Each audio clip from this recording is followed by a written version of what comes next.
Hi, this is Otep, and you're watching Conversations with Vin and Sori. This is a song for the heretics! Whoa.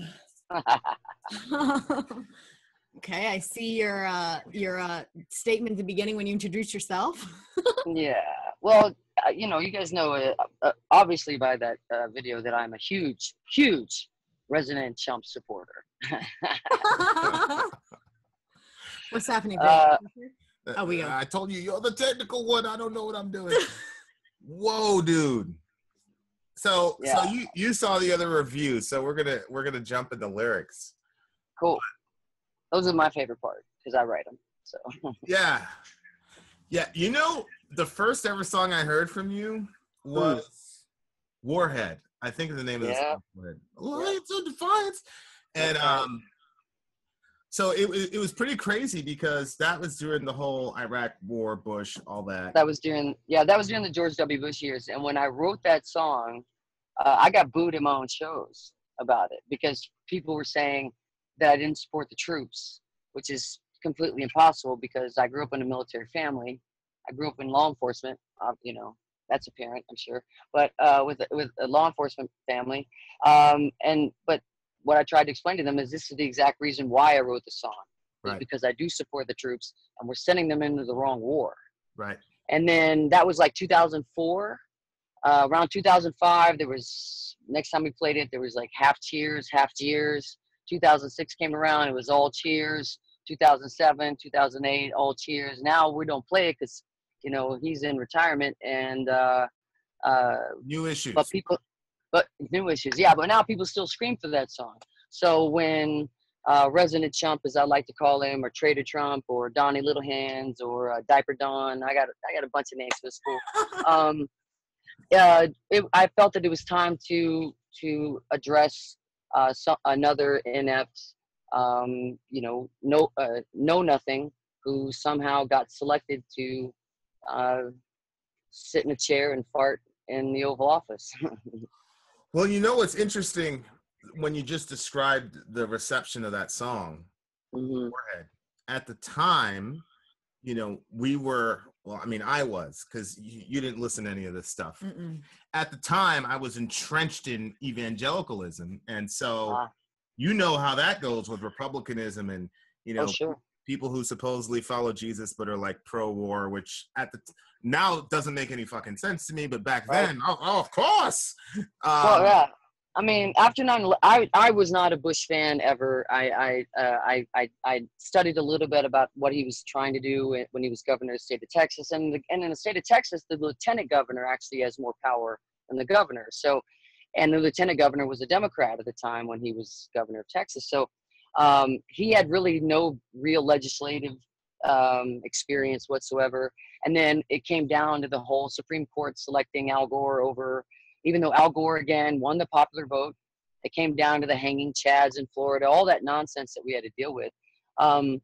And speaking about the evangelicals, they went after President Obama because he wore a tan suit, because they called him a secret Muslim, even though he went to Jeremiah Wright's black nationalist Christian church. I mean, it can't be two things at once. They called him a Marxist, a socialist, a communist, all competing ideologies. Right. And now we've got this guy, Resident Chump, who's had five children by 3 different wives. 2 of them are immigrants, right? And what if that was President Obama? 5 children by 3 different wives. Right. He wouldn't have got elected dog catcher. We would have never heard the end of it. No, it's true. We'd never heard his name. And then the same thing with Hillary Clinton. As a woman, we know how that is. As women, 5 children by 3 different men. I mean, what they would have said about her, the things that they would have spoken about her.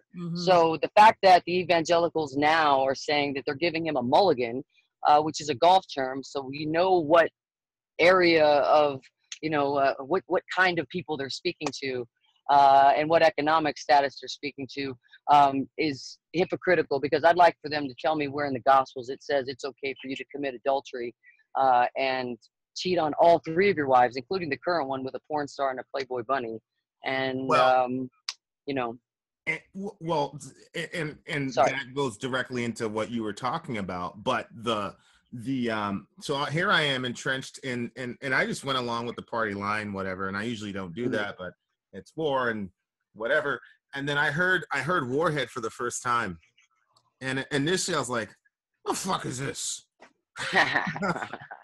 That's usually people's response. I love your voice when you sing. Like oh my word, especially when you get like that desperate sounding yeah, vocals. the I'm urgency. Like, Oh, yeah. yes, I love it.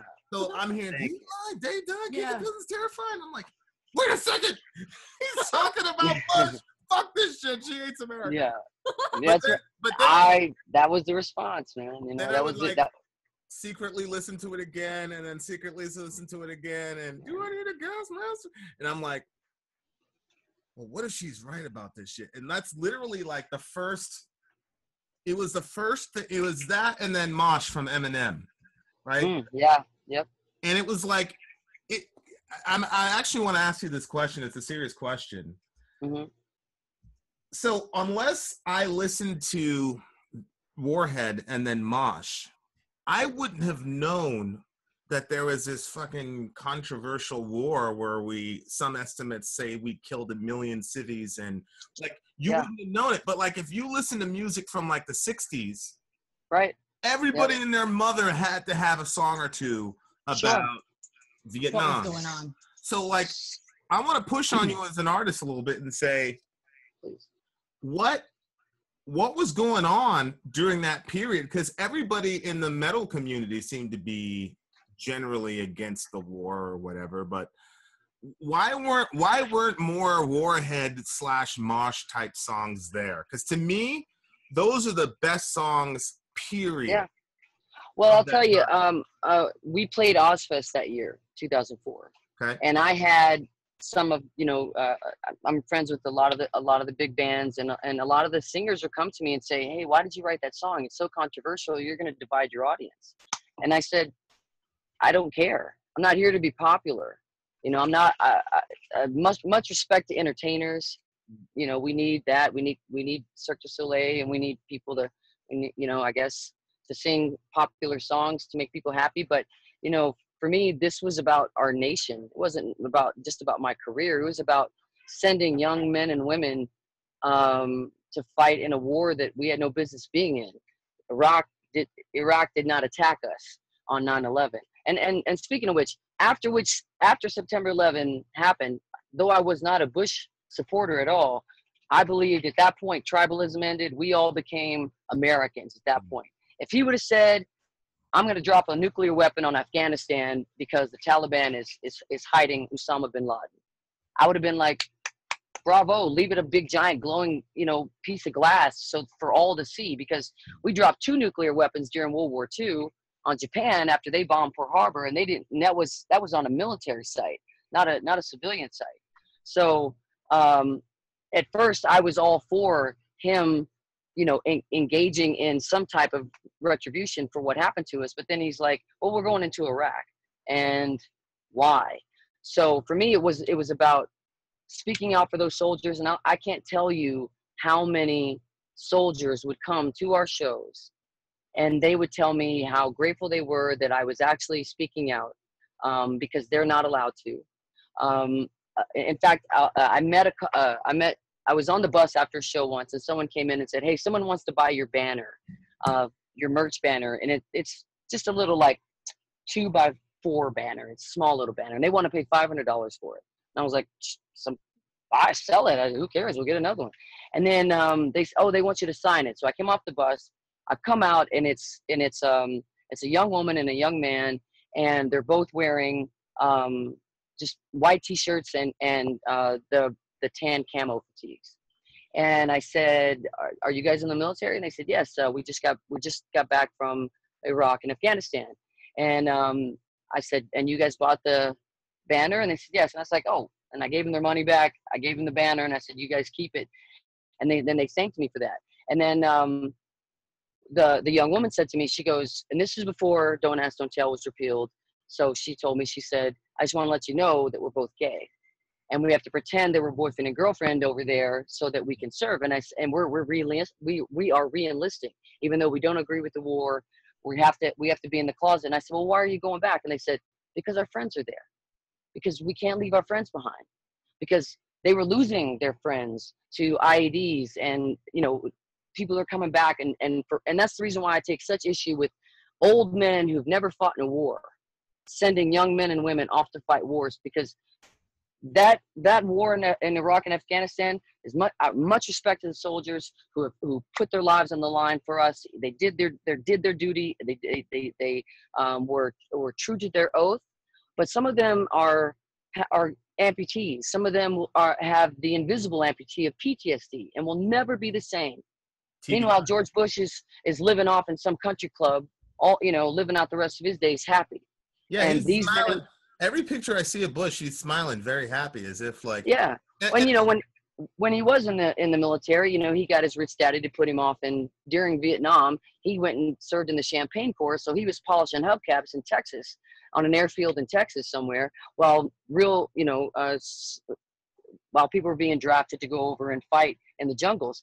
Same thing happened with Resident Chump. He got 5 deferments for bone spurs in his heels.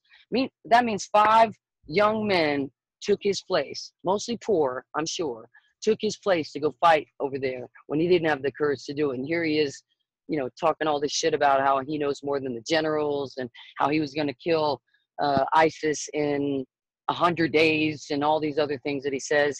And, they're doing secret ops right now in Africa.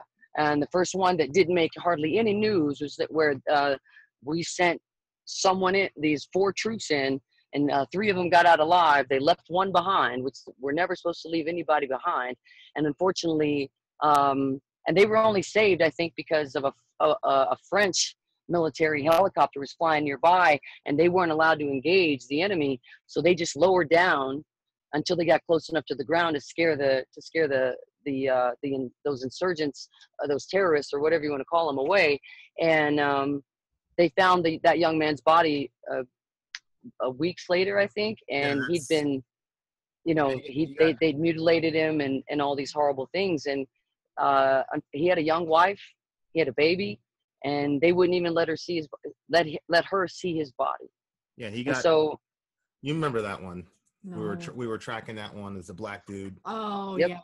Yeah. It was he was attached to 5th Special Forces group, and I remember that. And that plays into just Resident Chump's old Donnie's MO. He is a white supremacist, pure and simple. His father was in the Klan. He was arrested in 1922 in a riot. It was the Klan against the New York Police Department. And Fred Durst, that's a whole other story. Fred Trump was arrested in that. And so they were fined by the federal government for housing discrimination, because if an African-American family would come in to try to rent one of their apartments, they would write C for colored on their applications. Woody Guthrie actually wrote a song. Woody Guthrie, "This land is your land, this land is my land." He actually sings like that. That's the reason why I think Bob Dylan thought that he could sing. Heard Woody Guthrie sing. Horrible singer, great lyricist, was a real he's a real man of the working class. But he wrote a song about Fred Durst and how he was a slumlord and how racist he was. And I mean, Woody Guthrie had a lot going on back then. So for him to focus in on Trump's father, it was probably pretty rampant on what was going on over there. And this was in New York. Yeah, and of course, so we're Christians, and so we were talking to these Christians, and we were talking about the shit that goes down at the border, right? Yep. And so, and that's really hard. I'll tell you something. I actually got into, there's street preachers out and about. My godchildren came to visit me before I went on tour, and I took them down to this kind of really popular touristy area in Santa Monica called the Promenade, and you get to walk around. It's an outdoor mall. It's right next to the ocean. Yeah. And there were these street preachers there, and they had these signs up, "God hates," and I hate this word, I'm sorry, excuse me. For me, it's just as bad as the N word, but it's "God hates figs," just replace the I with an A. And he put the sign right in front of me. And then he said, and he's on a microphone, and he said, "This is a perfect example of someone who this she will burn in hell. And if those are her children, your god kids are there, standing right beside me. And he said, if these are her children, they're burning in hell too. Oh my Now, gosh. you'll have to excuse me, but I am known to have a little bit of a temper, and that when you talk about my family, fuck you. I lost it. I went right over to him. I put my finger on his sunglasses. I said, you say one more word about my family and I'm going to put you in the dirt. And I started going in, because I was raised in the peripherals by very, very religious people who misread the Gospels in a lot of ways. Some of them were extremely racist, homophobic, sexist, the whole thing. So I asked him, I said, he's talking about me being an open lesbian, and that I was going to burn in hell and all these things. And I said, know that you were a lesbian? I guess he just assumed because of the swell haircuts. Well, I think that's an important point. Like, yeah, like the assumption was there. Yeah. And I think because I have a deep voice, but also listen to me, there's people who are eagerly stupid, and they prostitute and they pervert the Gospels, and which are beautiful. They were the New Testament was supposed to come in and do away with the Old Testament. Jesus, which is his Greek name, his real name is Yeshua. That's his actual name. And Christ is a Greek name for king. So when you're saying Jesus Christ, you're saying Christ the King, right? So I asked him if he was a Christian. I said, so that means you're a Kingian. And he was like, I'm confused. I don't understand what you're saying. I said, okay, well, I'll make it simple for you. Show me in the Bible where Jesus said anything about gay people. And then he starts flipping to the Old Testament. I said, nope, not the Old Testament. Because if we're going to go to the Old Testament, we're going to go to Leviticus. And that's where Leviticus said, man shall not man. And I think it's more of it says, man shall not lie with another man as he does with a woman. And I think that's more of a sexist thing. Like, he didn't say don't have sex with another man. He just says don't be the woman. That's what he says. Don't so be I the think it's bottom. probably exactly don't be a bottom. So I think he's more misogynistic than maybe that. But then I said, listen, and also in Leviticus, I said, do you eat crab legs? He said, sure. I said, well, it says in the Bible that eating shellfish is an abomination. It also says wearing multi-fabric blends is an abomination. So this cotton polyester t-shirts you're wearing is an abomination. You shaved your beard. You cut your hair as a man. That also is in Leviticus as an abomination to God. How did he respond to? He started saying that I would be the king of the demons when I went to hell. Nothing. There was nothing. There's no, once you get past their propaganda and their bullshit that they're claiming, and you actually ask them to cite your source, cite it out of the Bible that you're talking about, the book, the good book. Out of where did Jesus say this? They really don't have anything to say about it. They can't find it because it's not there. Jesus talked more about the poor. I mean, we can all remember what is it? It's easier for a camel to get through the eye of a needle than the rich man to enter heaven. The kingdom, right? That's right. You know what's really crazy to me is that, one of the things I say to people all the time is that anytime you read the story, you always make yourself the hero and never the villain. Right. That's right. And and it's also, I think it's important for them, for some reason, they need somebody to feel superior to. I don't know if you guys are familiar with the writer James Baldwin or not. Yeah. But if you are, if you're not, please do, because he's one of the greatest American writers we've ever had. He knew Malcolm X, he knew Medgar Evers, he knew Martin Luther King, all of them, which of course were taken from us.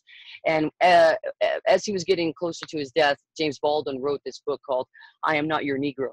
I think the original title might have. It's a great documentary. And when he's at Harvard, he says that. He said, I am not the N-word. I'm a man. America invented the N-word. And America has to ask itself why it needs an N-word. And I think the same thing goes for the LGBTQ community and everyone else that they had listed on that sign. They actually misspelled like porn addicts. They left out a D in addicts. So I was like, listen, let's stop arguing for a second. I'll tell you, you'll get it's like you'll get your point across better if you can spell. Well, and then they also misspelled Buddhism. They said yoga was the devil's handiwork. I mean, they were that devil stretch. No, but yeah, the devil stretch. Yeah. On a serious note, because we read the Bible. I mean, that's what we do. Sure. and we were having a discussion about these kids on the border, and somebody was saying, do you believe in open borders? And I said, look, here's the thing. In the Old Testament, here's a crazy thing to me about like modern evangelicals. In the Old Testament has a more generous border policy than that's right. Shit that the evangelicals are talking right now. Yep. And there are multiple times in the Old Testament where God says, I'm going to fuck up your entire country. And the majority of the time, it has nothing to do with your sexual whatever. It's because you're fucking with the strangers, what they're called, the poor, the orphan, and the widow. Yep. That's right. Right? Yeah. Like, so for literally like 85% of the time in the Old Testament where God says, I'm going to fucking destroy your country, it's because you're taking advantage of those poor people. Yes. As a matter of and it even talks about how you're supposed to welcome refugees. It talks about that. It says you're supposed to. And listen, we have to also remember the state of our country. Christopher Columbus didn't discover America. He was lost at sea. Right. He ran into land, saw brown people, and thought they were Indians because he was trying to find a quicker trade route to India. Right. And then he wrote back, oh, these people are so welcoming and they don't have any weapons, and it would take 50 armed men to take over the entire country. Yeah. We're all, unless you were brought here against your will, unless you snuck over, unless you snuck over on the boats like my Irish ancestors did. They didn't have papers. They came through Ellis Island, and we can't forget what she's called, the mother of exiles. That's what the Statue of Liberty's real name is. Yeah. And it says, give me your tired, give me your huddled masses, yearning to breathe free. We are a nation of immigrants, and we are a nation and we can't forget our history, because I think people, when they say this is not America, separating families, no, this is exactly America. We did that to the Native Americans. We separated their children. We put them into Christian schools. No disrespect, but they did. They cut their hair, which was a big deal. They made them forget. My great grandmother was Lakota Sioux, so she was put into an orphanage, taken away from her family. They cut her hair. They refused to let her speak her own language or to worship her own gods, which is all she ever knew. She grew up to raise 4 English teachers, which is some kind of irony, I think, but she never learned to write English. But we also have a history of the slave trade, where we would separate families. One slave owner would get the parents, the other slave owner would get the children. So this is, and to look back at that, and even during segregation, I mean, that happened. Mixed couples weren't allowed to have children, and if they were, in some states, they could take that child away. Currently, gay couples have a hard time fostering children, and there's so many kids in that system who just want to be surrounded by love and have loving children and go to school and have and not be felt like they're all alone. And even the bigger thing that bothers me, and actually I wrote a song about this very thing, about the detention camps and all of that on this record. It's called Invisible People, and the chorus is it's about Jesus. Jesus and Mary and Joseph and his other 2 siblings were refugees. Yeah. They were fleeing Galilee. Yeah. And so that's why there's no room at the inn. That's why he was born in a trough, which is basically a feeder for a donkey. And yet they seem to forget that. And so, for me, the chorus is, Jesus was a refugee. He'd be a target of ICE. They send him back to Galilee, and that's the truth. And they seem to forget that they tend to ignore and cherry pick the things that are important to them. And I saw this meme the other day that was really important.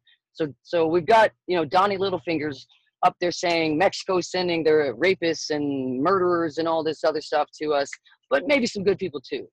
And then there was this meme that said, if you're upset that Mexico's sending murderers and rapists to our country, and yet you think they're also going to take your job, what kind of job do you have? That's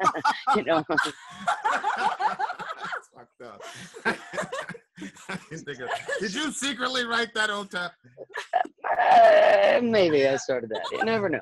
It's a strange. We're living in an extremely strange world, and I do want to get into the lyrics, but I wanted to ask you one more question before that. Sure. What the hell was going through your mind on election night? Hope in the beginning, a lot of hope. I was a Hillary supporter. I was never a Jill Stein supporter. I saw the photo of her sitting at the same table as Putin and Michael Flynn when she was going around saying that she was the anti-Hillary and all that nonsense. She was just another Putin puppet. She got a lot of money to attend that dinner in Moscow, the RT dinner. I was all for Hillary. For those who hate her and call her Hillary and they believe in all the stupid propaganda that the Clintons have lived with for over 40 years now, just by the numbers, just by her experience, period. She was the most qualified presidential candidate to ever run, ever. Remember when I came back from that trip and I said, man, Hillary in debates? Remember yeah. Mm-hmm. God, I'm a big fan of debates. Me too. Yeah. She was wiping people out. I like Bernie, the hair and all that. Sure. But see, and the thing with and the thing with Bernie is that I liked a lot of what Bernie was saying, but the one problem that he had was that he would never tell you how he was gonna pay for his. She would put him in that corner. That's right. She'd have her little graph. She'd have her little graph up there, and she'd say, "Bernie, I love you, but where the fuck is the money?" He'd be like, and the thing is, and the thing that was disingenuous about Bernie Sanders is that he claimed that he never took any money from special interests when Hillary Clinton actually campaigned for him when he was running for re-election and for Congress, and he took her money. And so when he was saying, I never took any money from Goldman Sachs, well, if Goldman Sachs donated to Hillary Clinton, then he took Goldman Sachs money. So that was the hypocrisy that was there. But the night, look, she won the popular vote by almost 3 million votes. He won the Electoral College, which is set up to help slave owners, by 77,000 votes, and that's not even including the Russian interference and their meddling, which now it looks like they funneled money through the NRA, which funneled money into the GOP, which is treason. That is absolute treason. That is against the law. It violates campaign finance laws. It violates everything. And thankfully, Robert Mueller, who is a Republican, is on the case. So the night of bullshit. He's doing work. Mueller. Oh no, he's doing work. Listen, it took him 6 years to get Nixon. He's only been on the job about a year. He's got it. Last I heard, he had five guilty pleas. 4 of them had flipped, and then he had 20 indictments. So that's a year. He's not playing. Like that dude is. No, he's not. He's not playing. And Donald Trump has been in trouble before. He bankrupted his own casino. How do you bankrupt a casino? I don't know. Because he's a terrible business person, obviously. And he was also fined by the United States. Otep? He started with a small loan of $1 million. A small loan of $1 million, which of course, what was that? The 80s. So that would be like 10 million now. That's a small loan. $16.5 million.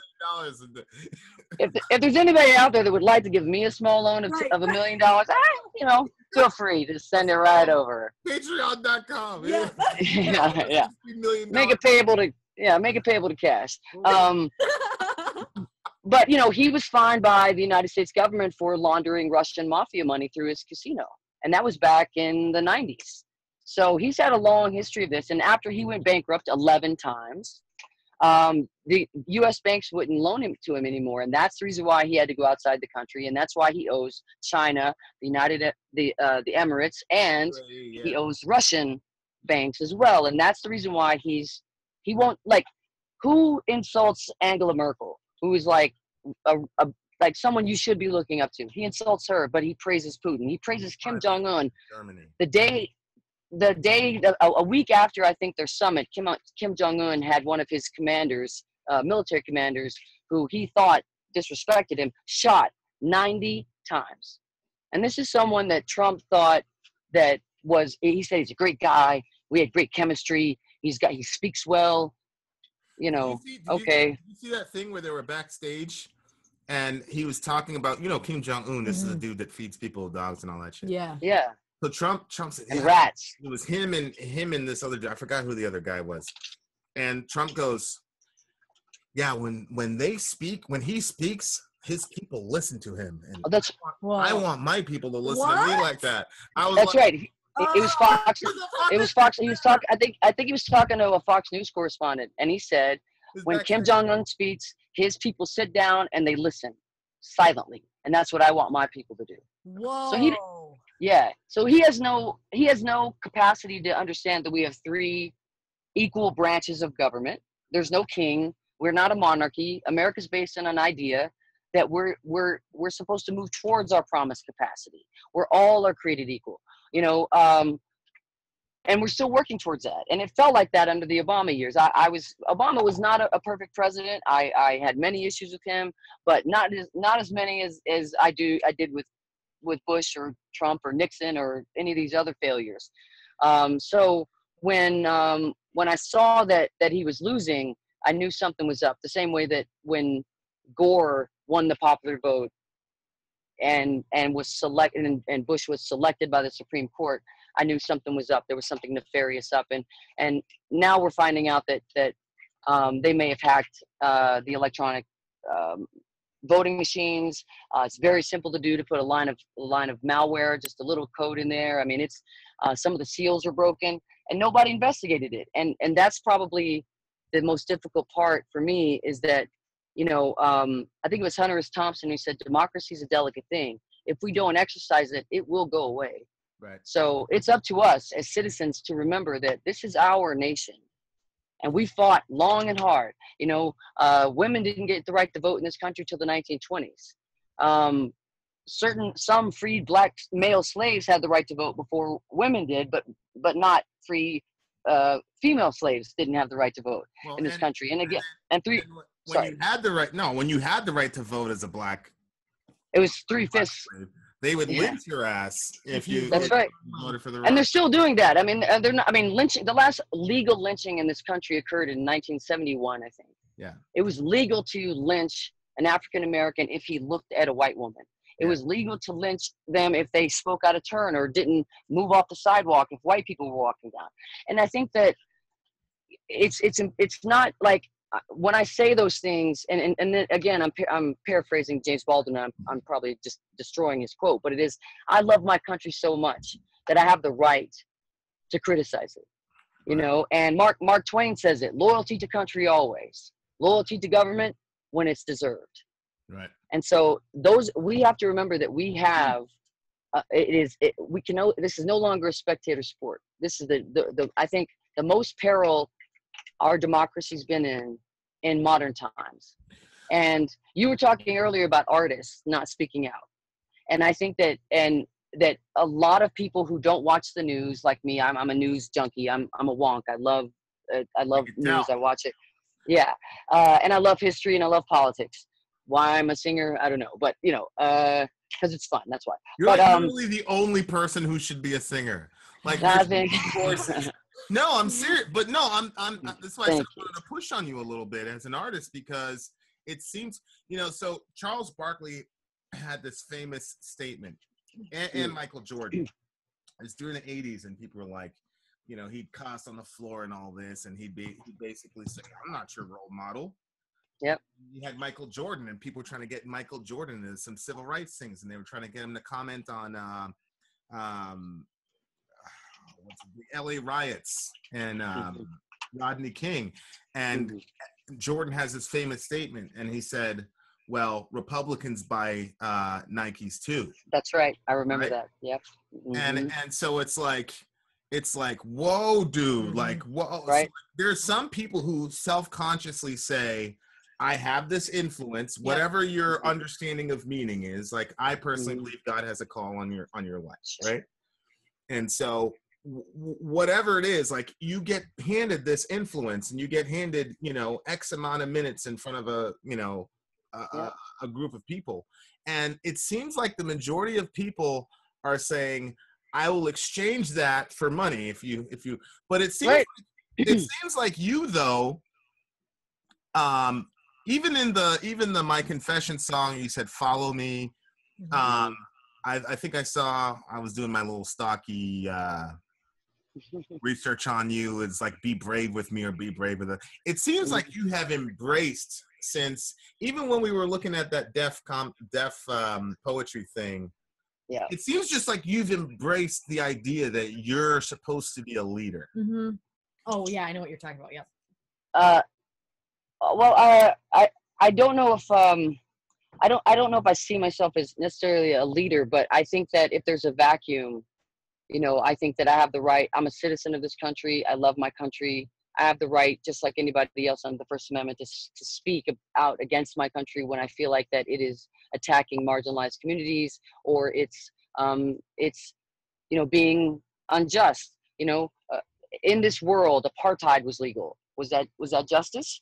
Slavery is legal. Was that justice? Women didn't have the right to own land or vote. Was that justice? Gay people not being able to have marriage equality. Was that justice? I mean, you know, just speaking on from my experience in the LGBTQ community, the first man to die in Alcatraz, or one of the first men to die in Alcatraz, was a homosexual man, and the reason why he was even in Alcatraz was because he broke a sodomy law. That's the only reason why he went to prison, the worst prison apparently at the time. He died in prison for being gay. Alan Turing, who invented the modern computer and helped, if you guys saw Benedict Cumberbatch's movie called The Enigma Machine, he basically helped end World War II because he cracked the Enigma Machine. The Enigma Machine was the Nazis' code, which was unbreakable at the time. It was their, and he invented the machine that did it, which led to the modern computers. And he was still, even after he did all of that, as a hero to end the war, to help end the war, the British government chemically castrated him. And so he poisoned an apple and took a bite out of it. And that's how he killed himself, because he just couldn't face the fact that he couldn't live his authentic self. There's a rumor that that's the reason why Apple that's their symbol, is an apple with a bite out of it. Whoa. Yeah. Okay. And so, you know, I challenge all homophobic folks and people who don't think this is how wild our country's getting. We've got a Republican running for Congress right now who says, what's wrong with being a white supremacist? Let's make America white again. He's actually putting up billboards to get elected this way. We have another guy running for Congress who says that all gay people should be put to death humanely. What humanely. the heck? While we have this is all Donald on his fifth marriage, Trump, whatever. On his third marriage, by two marriages to two different immigrants, and he's cheated on all of them. You know, when he was asked by his first wife, that when he was having his son, Don Trump Jr., it's in her book, by the way, where she says that he physically beat her, he choked her, he raped her. After he had a botched scalp surgery to cover his bald spot, which he has right here. That's the reason why he looks like that. I don't know why anybody. That's why I know that he's not rich. Nobody that rich would have that hair. Nobody. Or that horrible bronzer, unless he's just got terrible glaucoma or something. But one of the things that he said about his own child, when she said she wanted to name him, I want to name our son Donald Trump Jr. He says, I don't think so. What if he's a loser? What if he turns out to be a loser? He said that about his own son. Now that should tell you everything you need to know about this man. Everything you need to know, because that's his children. When he talks about his daughter, he says if she's so beautiful and she's so sexy, that if she wasn't my daughter, he said this on national TV. It's on The View. He did. Said I'd be dating her. They asked on another talk show, he was asked, what would you do if what do you and your daughter have in common? She said real estate. He said sex. Who talks? I mean, I don't care how beautiful your daughter is. I don't know any father, unless you're a pedophile, would say that about their own child. Yeah. And this man was somehow duped some working class people, and I give those people respect because they were desperate. They wanted their coal jobs back, which of course we all know coal is a dead industry. We should be moving forward with solar and wind and water. I mean, we could put turbines out in the Atlantic and Pacific Oceans and let the currents come in and out all day and all night, and we could power half the coast of, or both coasts of the United States. But because the oil lobby has such a grip on this country and on politicians, we're going to have to fight to get a long fight to get that to happen, because there's much more money to be made in that than there is in oil and coal. But the rest of it was because of they call it dog whistles. These weren't dog whistles that he was spilling out about racism and sexism and all the other things. These were a call to arms. I was always confused about the dog whistle thing when he came down on his little escalator and he was talking about which he paid all those people. You know that? He's like, these Mexicans, they're bringing in all their rapists and da-da-da-da-da-da. I'm like, that's not a dog whistle. Like this. No, that's not a dog whistle. And the funny thing about it is when you Right. when he's coming down that escalator and you see all those people around, they paid all those people. They went out on the street. They did. No, it's true. They paid them all. So listen,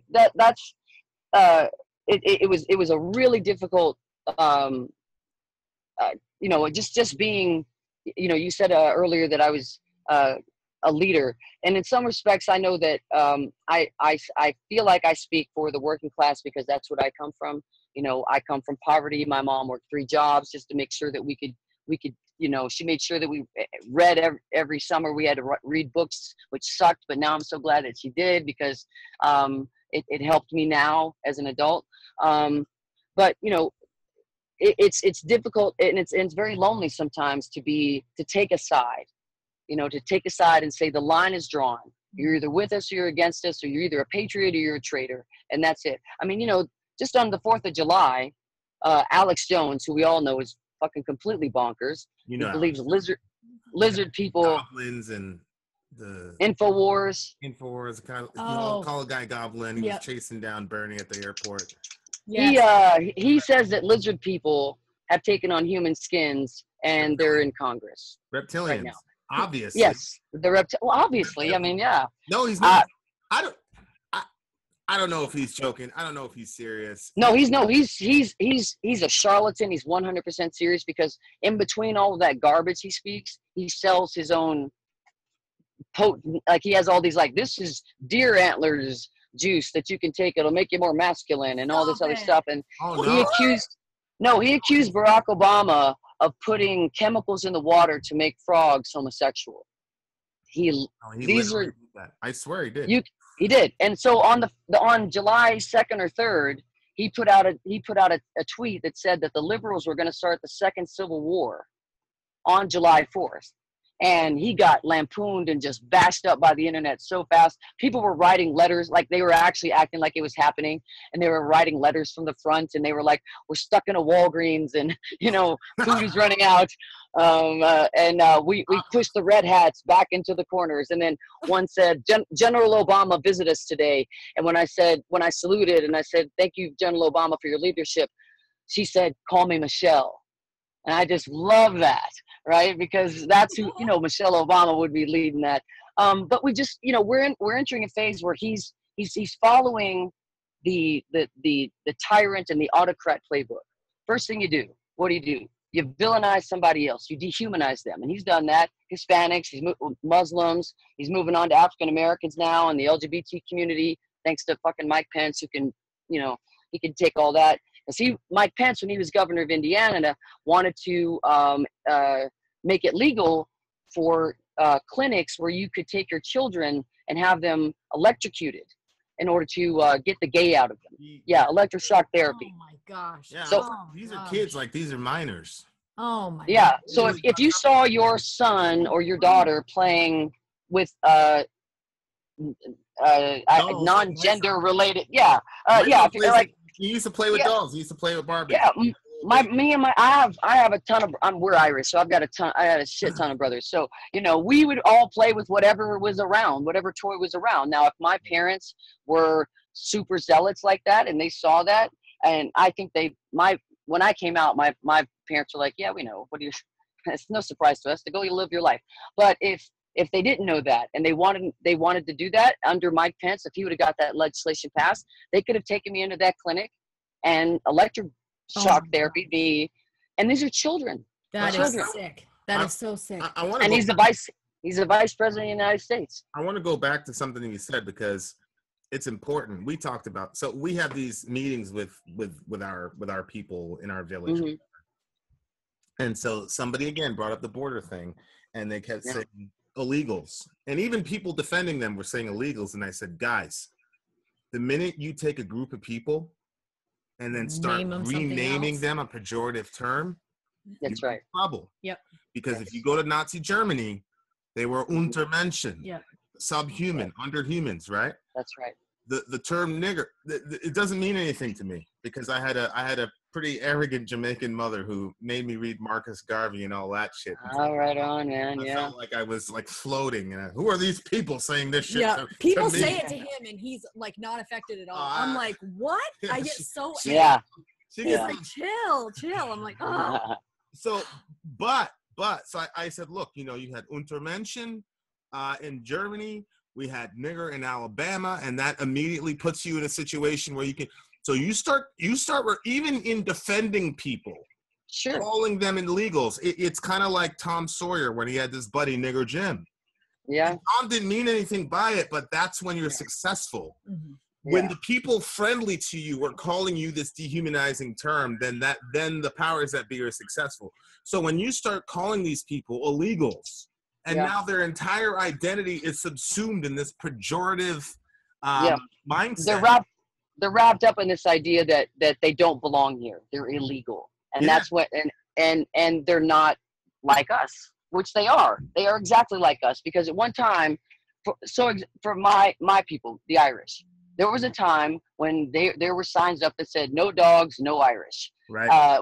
We were, if you go back, you can Google this. You can go back and look and see. There was like there were the anti-Irish League, where they were saying that we were going to bring over our shillelaghs and our whiskey and our Catholicism, and we were going to destroy the country. Yeah. I mean, you can look at, Gangs of New York. If no one wants to read, if you'd like to watch a movie, Gangs of New York with Leonardo DiCaprio, that was based on a true story. It's actually based on the true story of what happened right before the Civil War happened, where the nationals who were at once immigrants who came here, but then they were natural born, were against any further immigration into the country. But we also have to be careful about what's happening in these detention centers, because most of these people are asylum seekers. They're coming here to get away from the exact same thing that Donnie Littlefingers is saying he's trying to protect us from, MS-13. You see, they keep blowing out this gang like it's really, really scary, because that looks really scary when you show pictures of like Hispanics with tattoos. That's terrifying. And yes, that gang has done some really, really tough things. But there's been more white people and white supremacists and white terrorists that have killed more people in this country than any outside Muslim or anybody else from the countries that he's trying to ban. And they all survived too, by the way. You know, that young idiot that walked into that church and killed 9 people when they were so sweet to him, and they were offering him, you know, to sit next to him. Took him to drive-through. And then he murdered them. And then after he gets to walk out, and then they took him. The police officers took him to fucking McDonald's. I mean, there is. Guy, 2 years ago, he shot up an abortion clinic, killed a cop. Yeah. He made it out. I'm like, are you fucking? He made it out. There was the guy that went in and shot up that pizza parlor when they said that there was Pizzagate going on, and there was a secret pedophile ring in the basement. Well, the guy's like, we don't have a basement. Shot up the place. He got let out. If that guy was a Muslim, or if he was African American, or if he was Indian or Hispanic, that dude would be pushing up daisies right now. Well, absolutely. Well, actually, it says while you're checking on your timelines, I'm not sure that you even know the significance of what you just wrote, because like when you think about Pizzagate and like this. So Pizzagate was like, supposedly they were trapping these kids under a basement, molesting them. Democrats were doing Hillary and all this. They had the secret cabal of fucking pedophiles that had and so this shit was going all around on Facebook and all this stuff. So it says while you're checking on your timeline. So on the one hand, I'm interpreting that as you're just wasting your time on frivolous, you know, empty shit. And here I am on the front line commanding the dissidents. But on the other hand, checking the timeline and people believing, like, without any sort of discriminating thought process. Right. Like, does this make sense that these high-powered Democrats would fucking have a child molesting ring at the bottom of a pizza shop? And then the pizza parlor gets broken on Facebook. Like, it was on Facebook, and the shameful thing too about it is Facebook knew about it. They knew this was happening, and they let it happen. And when when Donald Trump goes and he starts to villainize these people who are asylum seekers, who are these are fathers and mothers and families who are trying not. So they're trying to escape the cartels so that they don't become drug runners. They're not forced to become drug runners, or that their children, their male children, aren't forced into the gangs, or that the women aren't forced into prostitution.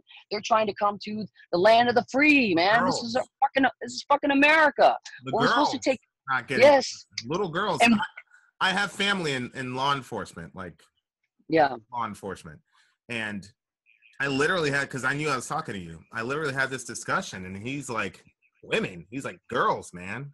yeah, Like girls, and younger than you my know, right, daughter. even right now, there's in the detention centers, the girls are missing. The girls are missing. The girls that have been taken away from their families, many of the girls are missing. I think they lost 2,000. Oh my gosh. And they were taking babies away as old as 8 months old from their mothers, in under the lie that they said, we're going to take your child to bathe them. And then they would take the child away, and then they would ship the family, the parent or the parents back to their country of origin, Which leaving their children here. Ironically enough, is the shit that the Nazis used to say. Exactly. Shower. You're right. Because nobody's gonna march their kid off into for Zyklon B and all this shit. That's right. They said we're gonna, and so this is, and so, you know, it's important to remind people, I think, when they start talking about illegals or whatever, to say that, you know, these are asylum seekers, and they say, well, Obama did it. Obama never did that. Obama never separated families. He never did that. He would take the unaccompanied minors and put those kids, young kids who were sneaking over the border to either get jobs or whatever, to send money back to their families. He would put those kids in detention centers because they didn't have any family with them to monitor them. Right now, we're having a crisis of, they don't have enough social workers, they don't have enough mental health workers, and they don't have enough kids or people to help with kids who have special needs.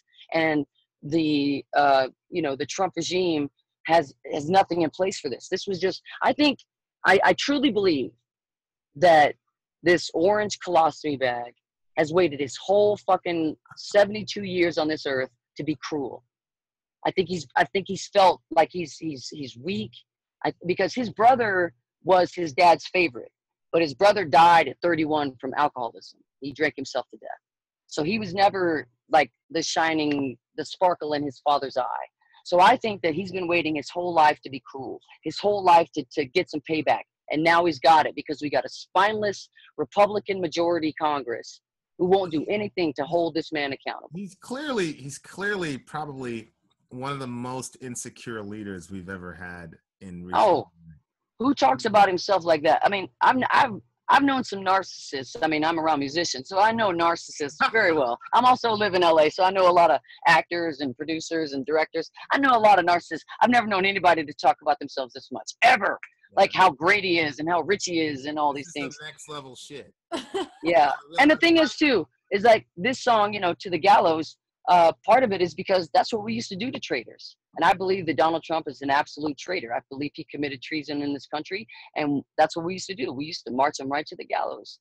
And so part of this is to be provocative, of course. Part of it is to, you know, to make fun of him because of the that dossier where he says that when he was in Russia, he wanted to stay in the same hotel room that President Obama had stayed in when he visited Russia.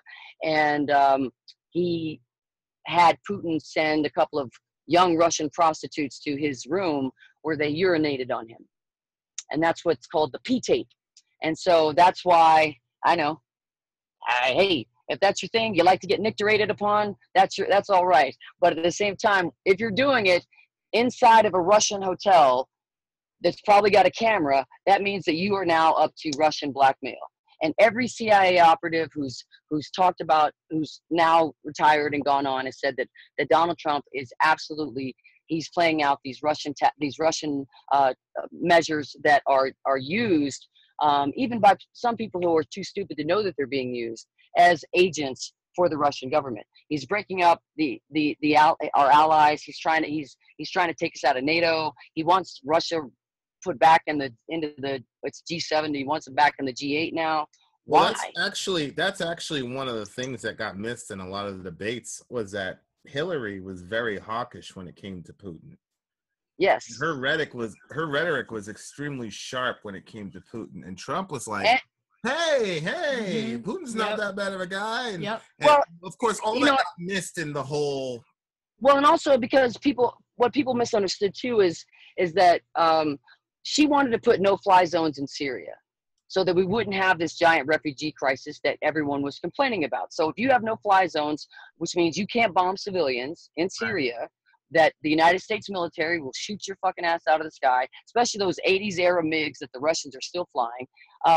The Russia is very Putin, for all his he's a horrible human being. He's just terrible. I mean, he used to be head of the KGB. He's a terrible, terrible human being, but he's smart. And so he knew that he could not beat us militarily. They have only one aircraft carrier that still runs on diesel, and it doesn't have one of those really cool, rubber band things that shoots the airplanes off the edge of the aircraft carrier. It has a skateboard ramp, and so if that pilot doesn't get enough torque and enough lift underneath it, it's going into the drink. So, and because it runs on diesel, it has to have a fuel ship that follows it all over the where it is now. It's I think they're parked right off Syria, or they were. So we've got nuclear, aircraft carriers. We've got the best military in the world, no doubt. Ooh, I mean, we are the best. So when she was saying we're going to protect civilians and we will shoot you out of the sky, they were saying, oh, we don't want to get into a war with Russia. Well, you've watched way too many 80s films, because they're no longer the Soviet Union. They're not. And and besides that, the military that when Obama was in office and when she was Secretary of State, the people that they chose to help build up our military and build up our intelligence agencies, whether we agree with them always or not, because they weren't always perfect, they're not always going to be perfect. They're the ones that would have carried on and continued to protect us. And those people are leaving in droves now, which means the giant orange one is going to have say now on who gets hired and who gets what. And secretly, they've been doing this. They've been hiring federal judges who have lifetime appointments, and those federal judges are all against Roe v. Wade. They're all against the Civil Rights Amendment. They're all against the Equal Rights Amendment, which, by the way, still has not been ratified since the 70s. It's still waiting to be ratified. We need one more state to accept it so it can be ratified. And now he's got Kennedy, the Supreme Court Justice Kennedy, who's retiring, who I think is doing this on purpose so that Trump can get a younger, more Trumpian justice on the court. They're going to go after our civil liberties and certain parts of our Constitution, and those are lifetime jobs. Those guys are there forever. We're in an oligarchy when you really think about it. These dudes are lifetime appointments, and they're not interpreting the Constitution anymore. They're well, Clarence Thomas shouldn't be. Clarence Thomas should not be on especially after all if we're talking about the Me Too movement. That guy, what he did Anita Hill back in the day to Anita Hill back in the day, and still to this day, there's even more allegations coming out about sexual misconduct with him.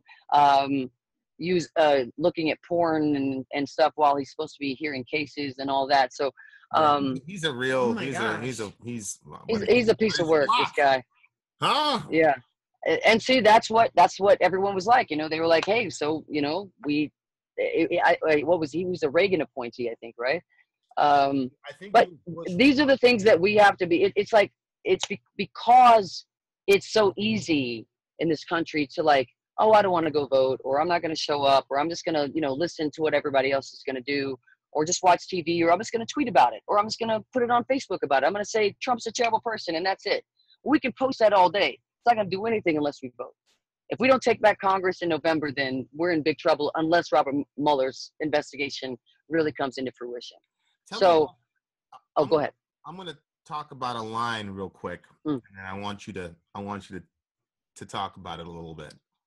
Okay. I tried to warn y'all, but you wouldn't listen. Now he's inciting riots with Nazi terrorism.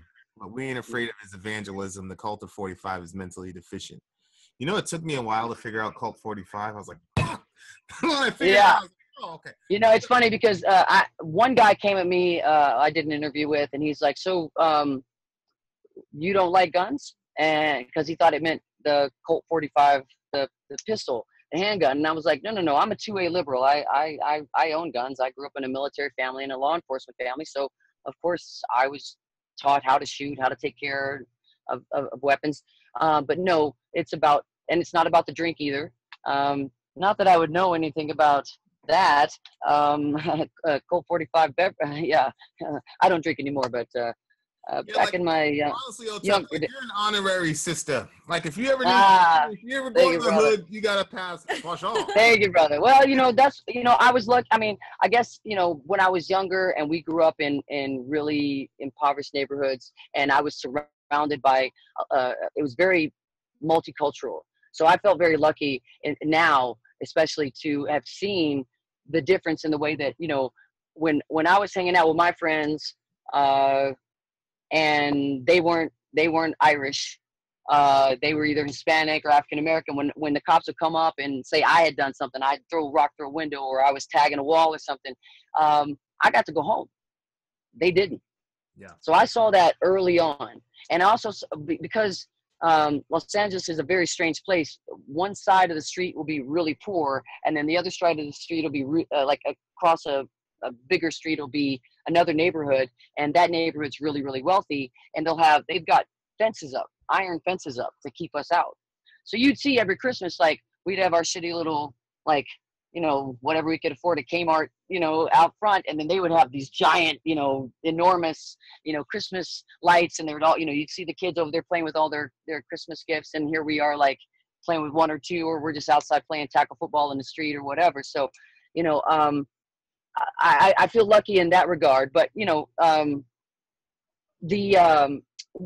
cult of 45 is about, Donald Trump is nothing without the people that support him. He's nothing without those folks. If you go back to the rallies when he was saying, to punch those people in the face, I'll cover your feet. I'll cover your feet to the African. And then there's like this young girl who's like a teenage girl, and there's like old white men wearing, Navy caps from Korea, shoving this young girl. And we're looking at, and I go back and I looked at, like, because somebody said to me about, I know I'm jumping around, sorry, but someone said to me that the reason why we're having so many school shootings is because bullying is at an all-time high in schools. And I said, well, maybe you should look at when we desegregated schools and see how bullying was then. Right. Because when we brought African Americans into mostly Caucasian schools, I think those African American kids got bullied quite a bit. And in fact, they did. And if you go back and you look at those images of those teenagers who were pouring milk and throwing eggs and calling them every, horrible name in the book, those kids grew up and they became somebody. And a lot of those people became Trump supporters. And those people they've been waiting their whole lives to get that feeling of power back. And he gave it to them, and he's still giving it to them. When that young girl was killed by that wannabe Nazi when he ran over to a car, he said, well, there's probably good people on both sides. No, if you are a Nazi or you want to be a Nazi, then how about, I've got another song on the record where I say, if you're a devout Nazi, then why don't you follow your fucking leader? Find a fucking bunker and follow your fucking leader, because that's what Adolf Hitler did. He took the fucking coward's way out and he shot himself in the head. So do us all a favor, find a fucking bunker and follow your fucking leader. Well, what's interesting in that situation is that, when the whole Tiki riot thing happened and the "you will not replace us" and all this. Oh yeah. To me, because I always look at situations and go, okay, where's the redemptive principle here, right? As a Christian, you're always looking for redemption. Sure. I'm thinking to myself, well, shit, he's got a real opportunity here. Yeah. Mend some fences, stand up as a leader, fucking bring the country together.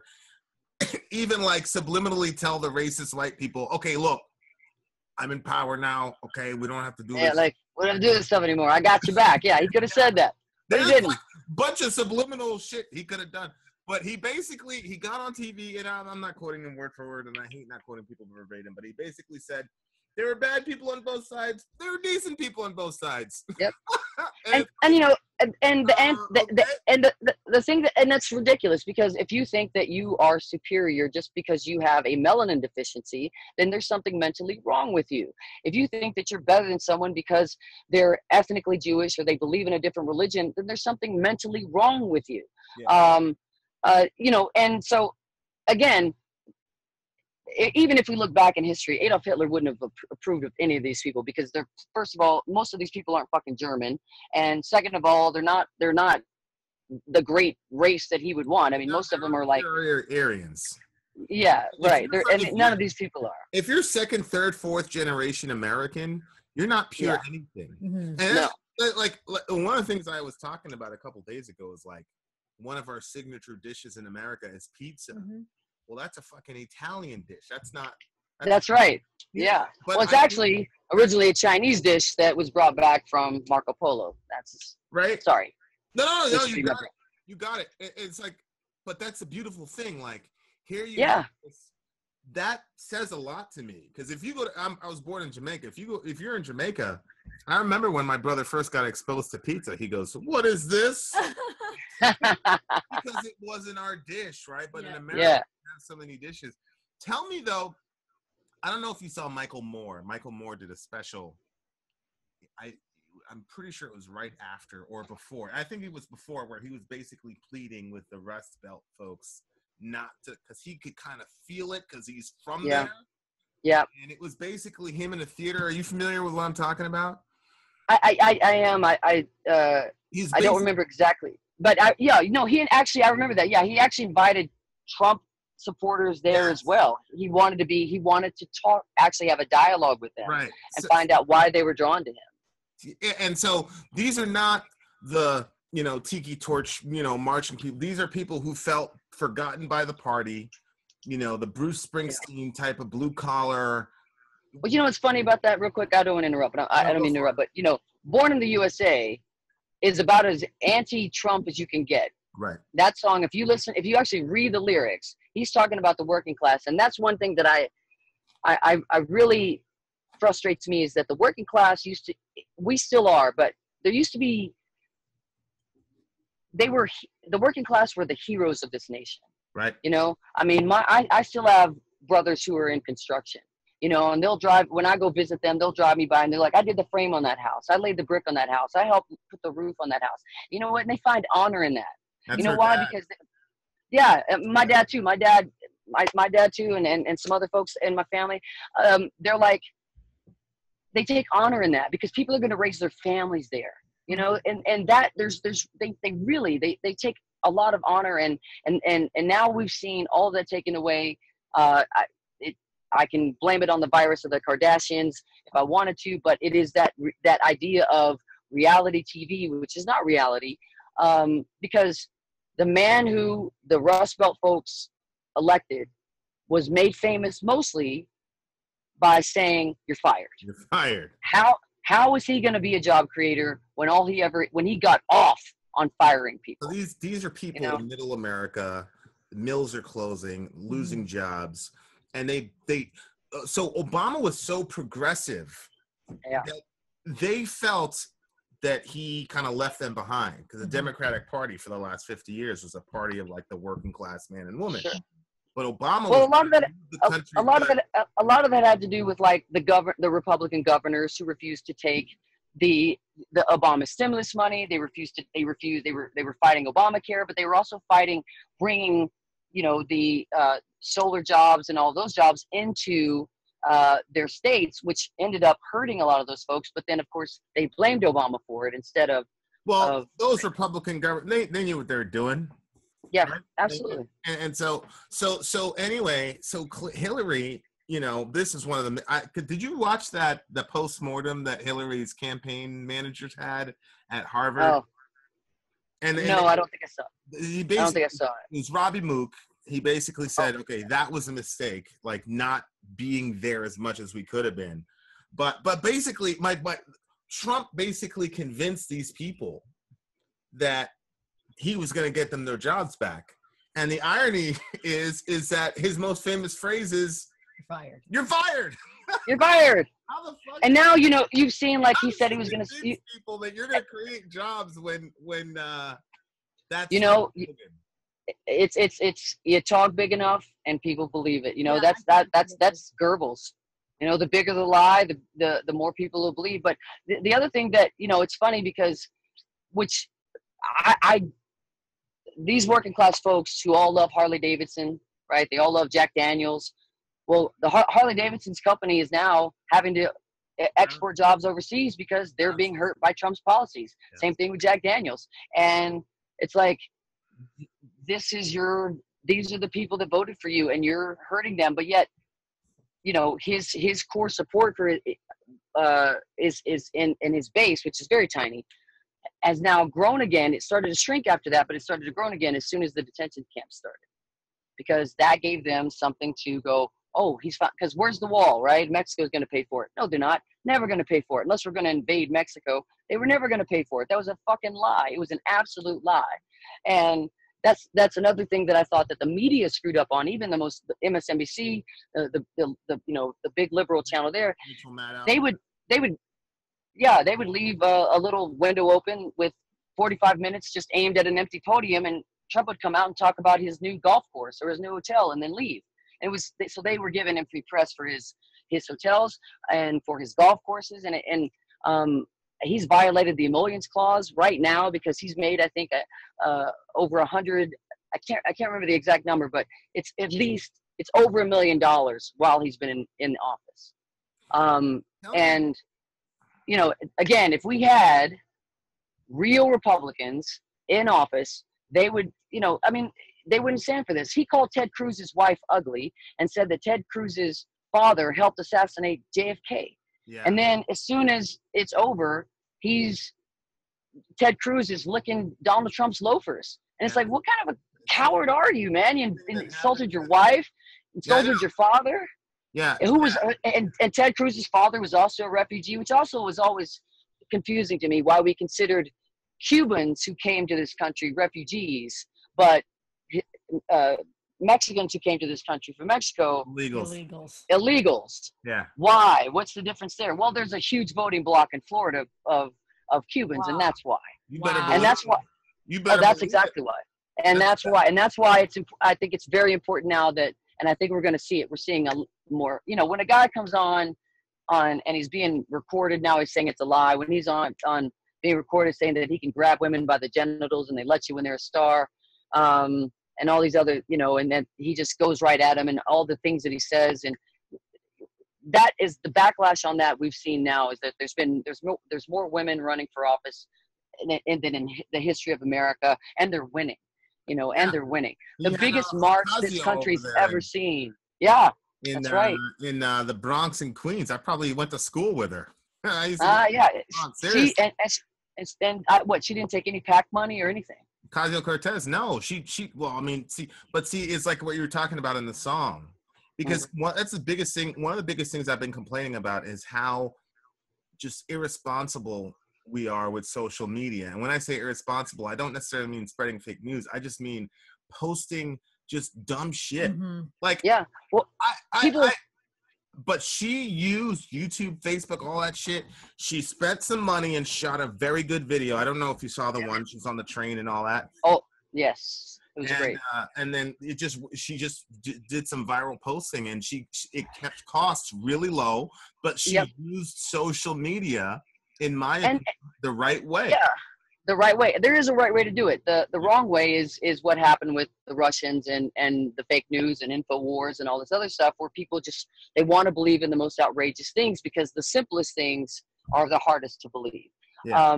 And so, I have a very large following on social media, and so I do my best to, like, I won't post anything that I don't check the source first. So when anybody that ever comes at me like, oh, Hillary killed 9 million people with a machine gun in 1982 or something, whatever crazy thing they come up with, that just reminded me of that street preacher who told me that the Illuminati invented cancer, and I was like, the Illuminati invented cancer? They found bones of like Neanderthals who had cancer and early man who had cancer. Alive? And then he says, oh no, the devil did that. The devil went back in time and tricked everybody. Yeah. So, that's, sorry. But, it's hard to, I mean, they misspelled Buddhism on their thing. I was really trying to help them out, but they just weren't having it that day. So my favorite line in this song is, this is a song for the heretics to resist the dictatorship. Come on!